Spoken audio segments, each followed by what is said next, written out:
দেখুন, আর জল দিতে এসে দেখি রামধনু। জল দিচ্ছে আর রামধনু আসছে। বেশ মজা পেয়েছি, তাই একটু ভিডিও করে নিলাম। আপনাদের কেমন লাগছে একটু জানাবেন। আর হ্যাঁ, প্রুনিং করা হয়ে গেলে, গোলাপ গাছ যখন প্রুনিং করা হয়ে যায়, এখন কাজ শুধু জল স্প্রে করা, আর সেটাই আমি করছিলাম। তো জল স্প্রে করার সময় দেখি রামধনু হয়ে যাচ্ছে, বেশ ভালো লাগলো। একটা ছোট্ট করে ভিডিও করে নিলাম।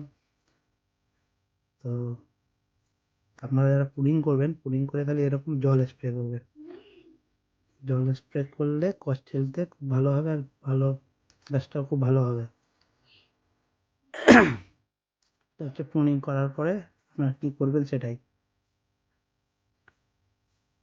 দেখুন।